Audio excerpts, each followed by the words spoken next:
Sin is defined as missing the mark, making the mistake, or really, when you break it down, sin is misunderstanding. So when you look at different cultures, and you compare their like religious rules, their moral codes of ethics, their dharma, the law, you notice something, right? You have this emphasis on devotion to the source of creation. You have treating the people around you with care, compassion, the respecting of the elders, the ancestors, the people that came before you. There's this idea of, hey, when you exist amongst people, you do this. When you exist amongst God or the gods, you do this. It's relational, right? It's to maintain some level of harmony. And when you look at many different stories, many different cosmologies, you understand that those weren't always in place. These rules were not preceding creation. They had to come in at a certain point in time, as if there was a time in which these ideas weren't law. They weren't something that had to be spoken. They were inherent. You had an inherent connection with source. You had inherent connection with, you could say, cosmic forces, and you had a deep connection with the next person next to you and yourself. This is sort of inherent that to yourself. And then we lose that. That connection is lost. You call it the fall. You could call it the end of a yuga into the next yuga where things degenerate.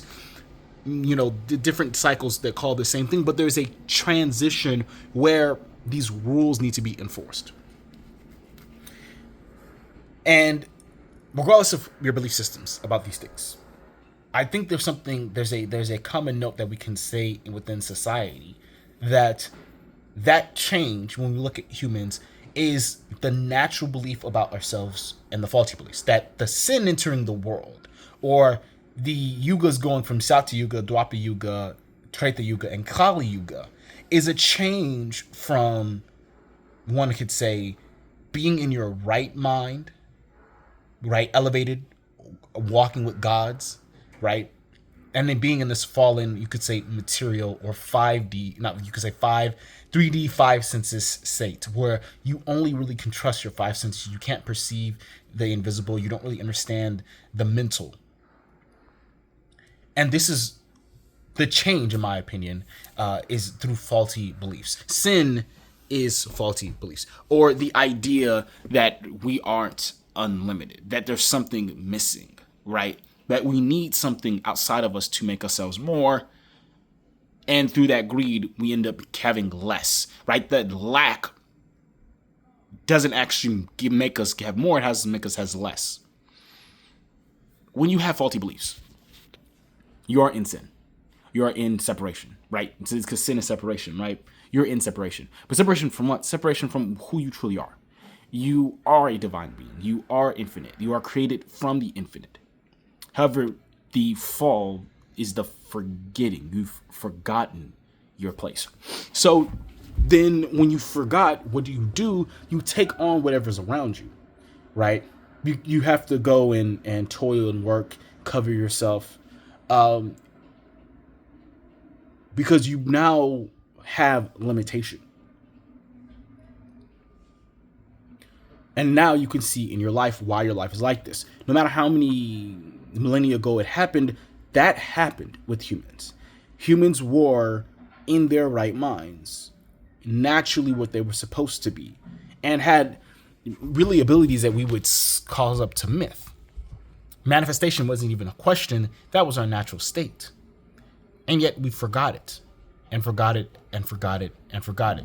What was our natural state had to be done through rituals. What started to get lost had to be done through, you could say, trance states. What was lost from that, therefore, had to be done mechanically, right? We only can now mechanically split atoms and mechanically go to space and mechanically heal wounds, mechanistically.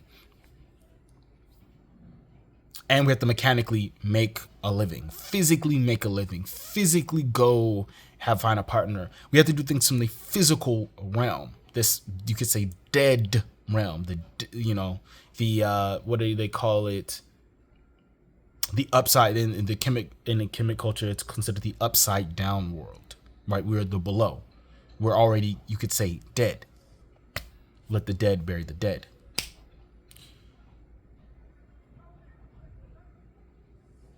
So when you come to awaken, when you come to change your life to how you want it to be, when you come to find your purpose, your mission, yada, yada, you therefore have to, you could say, be born again, be awakened.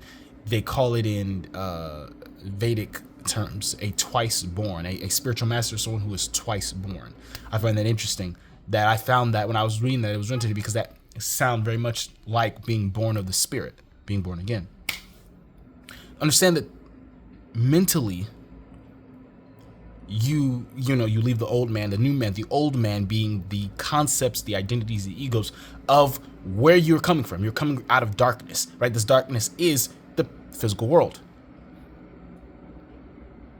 And that darkness really is not just physical world, but really what it is, it's the concepts, it's the matrix of the physical world. It's your belief systems, your ideas, your thoughts, all those are things that make you who you believe you are. For you to move past it, for you to be able to move into heaven on earth, something you can create, you have to first die to those old beliefs. That old being has to die, and you have to be reborn. You have to be resurrected. And to become a new creature, a new mindset, a new belief system. You start fresh. And then with this freshness, your infinite capacity comes back. And with this, no limitations, right? Death can't touch you. And death is the biggest limitation, that fear of death, right? No longer stops you. The idea of needing safety. See, it's that fear that sort of causes us to act in such a ways that would cause disharmony, right? We fear God, so we hide in the bushes. Think about that. We fear what we do, so we hide. We fear a human being will kill me. I have to kill him first. We lack. The fear is the experience of lack, of separation, of sin. And therefore, out of it, we act out of harmony, destroying the land around us, harming other humans, feeling disconnected, and giving into, you could say, lower natures and lower entities, because they speak to that frequency. They can tune into that radio, and they can give exactly what that frequency desires, which is some sense of security. We no longer have faith. We no longer have trust. We no longer have love. We no longer have patience. These things kind of require an elevated consciousness. So when you want to get the things you want in life, your heaven, you have to become like heaven. And to become like heaven is to become that joy, that love, that patience, right? That understanding that it's within you. So therefore, there's nothing out there you need. So you don't need to act in a way to get it. It's no longer something that you feel you require, that you have to do in order to get. You're no longer in shame. You're no longer hiding and running.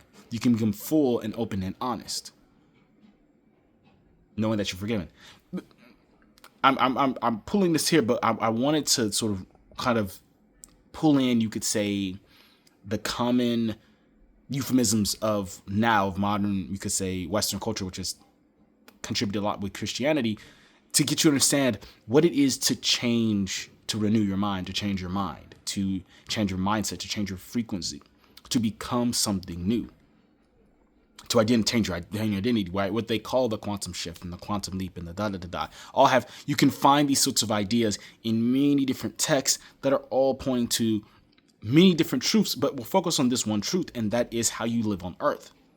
How do you get reborn even in this time into a heavenly realm? You have to change your internal state. Your internal state reflects outward. That's what was missing. That was the mistake. The mistake is we forgot this. So we just believe that the external world comes and affects us. And for that, we have to, we have to do it. We get attached to the finite. We lose the finite and we suffer.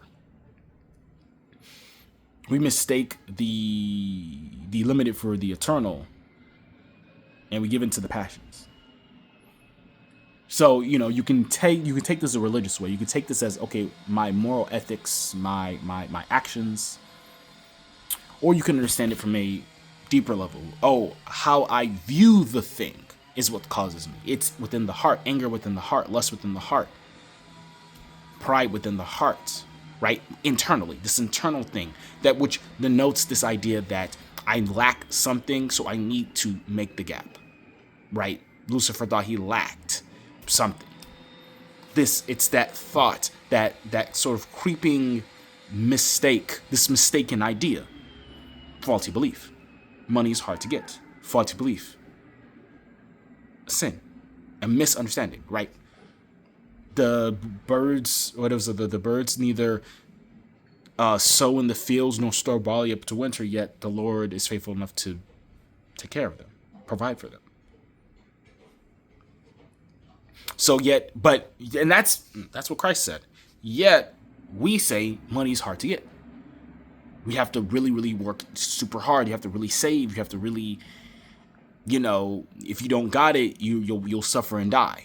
And in the conscience, as a man thinketh in his heart, so it is. So basically, we've created, even though this planet, this world, this universe is provided in full for us, as set by the Creator.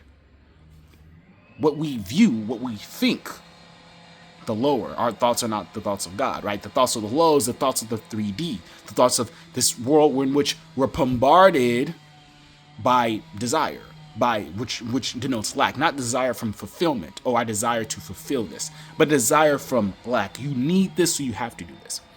We let that get into us, and that becomes our habitual nature. That becomes our nature. We become nature. We become habituated to it. Now you're constantly reacting to situations. You can't get the things you want. You can't get the relationships you want. And, the downward trend is you end up doing things that harm others, that cause disbalance, disharmony, adharma, and you pay for it. And maybe you don't, but maybe you just struggle all the way through, mental health-wise, relationship-wise. You may not do evil, but you never have rest. You never can relax. You can never be in joy. You're always either trying to grind or trying to numb yourself because you've forgotten who you were, who you still are. So start to deal with the fact that most of what you believe are true, the facts of the world, the societal truths about relationships, about spirituality, about money, about your body, your health, about mental health, fundamentally are sins. They're mistakes. They're mistaken. They're faulty. They're wrong. They're incorrect. They're not aligned with your divine truth, your divine nature, your wholeness, your infiniteness, your love. That, the image and likeness of God. God is what? Love. God is infinite. God is abundant. So therefore, in that image and likeness, you will also love, infinite, and abundance. And you have to be reminded. And you may have to remind yourself. You may have to train yourself. You may have to learn and do the process of unfolding that. But understand that the only reason you can even do that is because that corely is the truth of what you are. Fundamentally, also because you can release and reject and let go, die. The old man dies. You can let go of the faulty beliefs, the faulty decisions. You didn't know they aren't you. The addiction wasn't you. The trauma wasn't you. You could say the corrupted worldview wasn't you. These were never you at your essence. You can actually release them. You can actually just let them go. You can just decide. You can be perfect as your Father in heaven is perfect.